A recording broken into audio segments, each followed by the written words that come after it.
Hello बच्चों, let's read out the question first. A 4.0 10 to 2 nanometer thick film of kerosene जिसका refractive index है n is equals to 1.2 is floating on water. वो water पर float कर रहा है, तैर रहा है. Now white light is normally incident on the film. अब इस film पर एक light incident करती है. So what is the visible wavelength in air that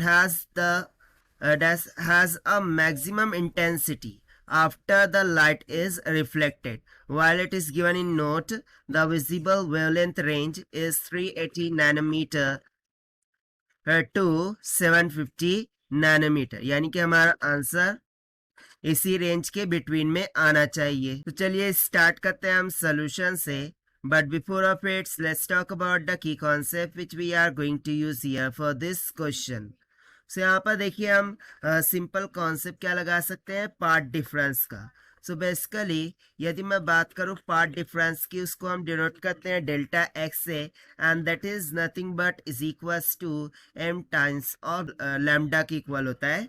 so basically यहाँ पर कि इस तरीके से एक थिक फिल्म होगी, ठीक है, जिसका रिफ्रैक्टिव इंडेक्स हमें दे रखा है n इज इक्वल्स टू 1.2 के बराबर. अब यदि मैं मान लूँ कि इसकी जो थिकनेस है वो कुछ t के बराबर है, सो देखिए इस तरीके से नॉर्मली लाइट क्या करेंगी, उस पर इंसिडेंट होंगी और फिर रिफ्लेक्ट हो जाएंगी into the reverse direction. So basically इस केस में जो पार्ट डिफरेंस होगा वो किसके बराबर होगा, delta x will be equals to n times of the thickness of this film. और ये कितने टाइम्स हो जाएगा, 2 टाइम्स, क्योंकि एक बार इंसिडेंट कर रही है और एक बार रिफ्रैक्ट कर रही है. सो उसी को तो हम पार्ट डिफरेंस बोलते हैं, राइट. सो यहाँ से पार्ट डिफरेंस कितना निकल के आ गया, del x is equals to 2n times of t के बराबर. और इसे हम इक्वेट करेंगे विथ अवर कंसेप्चुअल फॉर्मूला जो कि यहाँ पर हमने लिख के रखा था, राइट. सो यहाँ पर सिंपली जो पार्ट डिफरेंस होगा del x that will be equals to m lambda and this will be equals to 2 times of n into t के बराबर. अब मुझे क्या कैलकुलेट करना है, लैम्डा की value. So this will comes out to be 2n of t divided by m के बराबर हो जाएगा.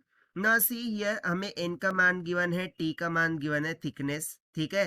थिकनेस यहाँ पर क्या दे रखा है, that is t is equals to 4.0 into 10⁻², nanometer. Nano यानी कि 10⁻⁹ मीटर हो जाएगा.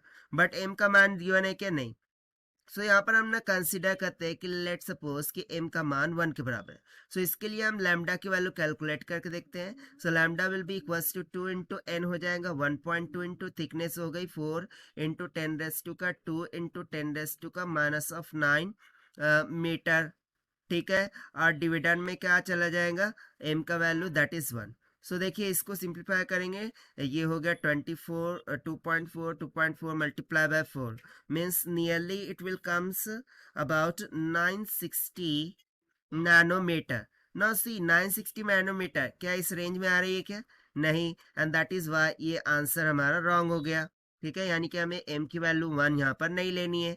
सो फिर कितनी लेनी है, सो उसके लिए हम कंसिडर करते हैं कि m की वैल्यू अब 2 है, ठीक है. m की वैल्यू क्या है, 2 है.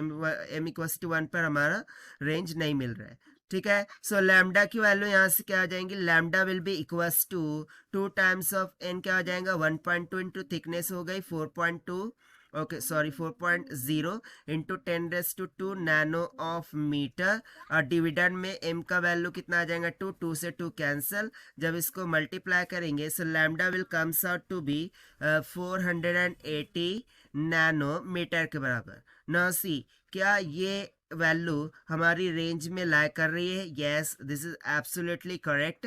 सो that is why this will become our required answer for this question, जो कि हमने सॉल्व किया by using the concept of path difference. Now let us take the option. So option B will become correct. So this is the required solution. I hope you understood well. Best of luck. Thank you.